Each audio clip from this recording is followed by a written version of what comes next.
All right, quick video on this Algebra Module 4 Topic B review. I just picked a few out so you could get a few more looks at some examples. So this is number 4, and we are rewriting the expression by completing the square. So first thing I see is I can't have that 4, so I'm going to factor out the 4, so that's going to give us 4 times p squared minus 12 divided by 4 is 3p. And then I would like to complete the square, right? Have a perfect square, so I'm just going to leave myself some space there. And I know that if I take half of my b value, that 3, and then square it, that's what I'll need to add. So I'm gonna do that, and that gives me 2.25. That's 1.5 squared. So half of my b value 3, 1.5. Square that. That's my perfect square. So I'm adding 2.25, except I'm not really adding 2.25 because I'm adding 4 times 2.25. So I'm really adding 9. So in order to account for that, I have to subtract 9. Okay, and that way I account for what I've added in to make the perfect square possible by taking it back away. All right, so then we have 4 times, I have my perfect square here, which is going to be p minus 1.5 squared. That's going to give me that trinomial. And then a 13 minus 9 is a 4, so that's a plus 4. So there's my my new expression by completing the square. All right, number 5. Same idea here, only this time I have a fractional coefficient, and I still want to factor it out. So I'm going to factor out a 1/2. So that means I would have to divide by a fraction, which is not possible. So instead of dividing by the fraction, I'm going to multiply by its reciprocal. So in order to get my new terms in here, I'm multiplying by the reciprocal of 1/2, which is 2. So 2 times 1/2 is 1y squared, and 2 times 3 would be a 6y.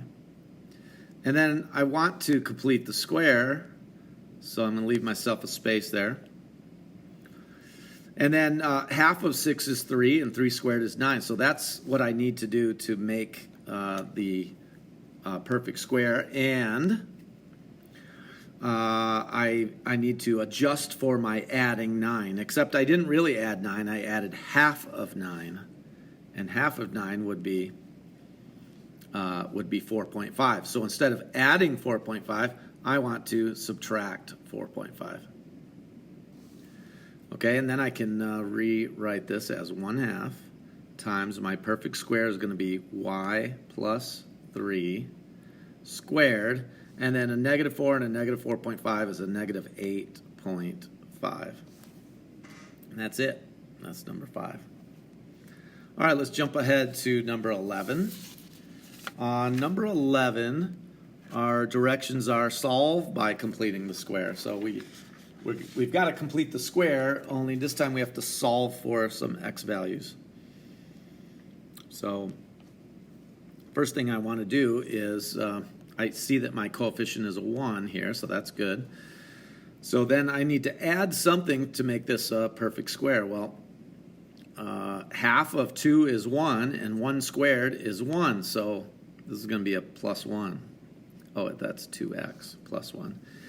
And if I add 1 to the left side, then I have to add 1 to the right side. So then I get my perfect square, which is going to be x minus 1 squared is equal to 13. And then I'm going to undo that square with a square root. And if I do that, that gives me x minus 1 is equal to either a positive or a negative square root of 13. And then isolate the variable. So add 1 to both sides, and finally we get x equals 1 plus the square root of 13, or 1 minus the square root of 13, and that's our two solutions for that equation. Number 11. All right, number 13 is where we're solving using the quadratic formula. So let's remind ourselves of the quadratic formula. It's negative b plus or minus the square root of b squared minus 4 times a times c all over 2 times a. So we're just going to substitute once we get this in standard form and solve, simplify. Well, first I need to subtract 4 from both sides here. That's going to give me 2y squared plus 3y minus 9 equals 0. Now we're in standard form, and we can identify our a value. That's our a value. This is our b value. It's a positive 3. That's b. And that negative 9 is our c. And then we just plug it in. So negative b, which is 3, plus or minus the square root of b squared, well, that's 3 squared, minus 4 times a, which is a 2, times c, which is a negative 9, all over 2 times a, which is a 2. And then we can start simplifying and get this down. So negative 3 plus or minus the square root of, well, 3 squared is 9, minus, well, negative 4 times a negative 9 is a positive 36, and a positive 36 and times 2 is a positive 72. So I get a positive 72 all over 4. Okay, and then, isn't that the square root of 81? So that's a negative 3 plus or minus the square root of 81 all over 4. And we know what the square root of 81 is. That's a 9 all over 4. So now we have two possibilities here. We can have negative 3 plus 9 over 4, or we can have negative 3 minus 9 over 4. Those are two possible answers. So let's see what that is. That's 6 over 4 is 3 halves. That's one possible answer. And this is negative 12 over 4. That's going to be a negative 3. So there's our two solutions for number 13. All right, one more. This is number 22. And for 22, we are identifying the x-intercepts, the y-intercept, and the vertex.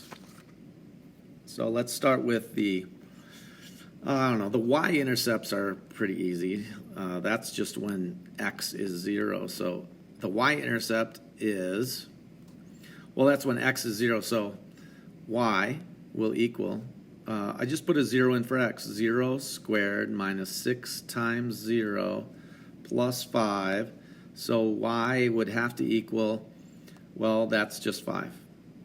So the y-intercept, I know, is when the x value is 0 and the y value is 5. So that's where the line is going to, or the quadratic equation is going to cross the y-axis. To get our x-intercepts, well, the x-intercepts are when y is 0. So if I put a 0 in for y, I get 0 is equal to x squared minus 6x plus 5. I'd like to factor this so I can get a couple of answers, and I could use the quadratic equation, or maybe I can just factor it. It looks like I can just factor. It looks like I can do x minus 5, x minus 1. That's going to give me a positive 5 and a negative 6 in the middle. And that's all equal to 0. And then we just say, well, if x minus 5 equals 0, that's a solution. So that would be, if I add 5 to both sides, that would be x equals 5 is one solution. And then if x minus 1 equals 0, I'll have a solution. So add 1 to both sides, and we get x equals 1. So there's two possibilities there. And then we need our axis of symmetry. So we're working on our vertex.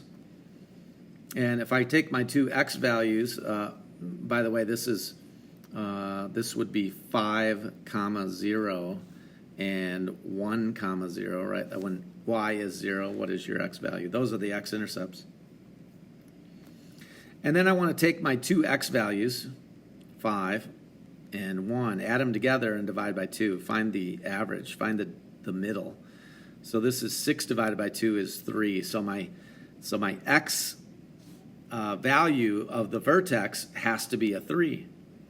And if that's the case, then I just plug that in to my original equation. So instead of the x, I'm going to put a 3 squared minus 6 times 3 plus 5, and then solve that, so simplify it, and that'll give me my y value. So y is equal to this. So y is equal to 9. Negative 6 times 3 is a negative 18, and then a positive 5. So I get a negative 9 and a positive 5, so y equals a negative 4. So then what is the vertex? Well, the vertex is when my x value is 3 and the y value is negative 4, and that would be the vertex. All right, that's a few samples from the review that you can check out. The answers will also be posted on Google Classroom, and that should get you ready for the test tomorrow.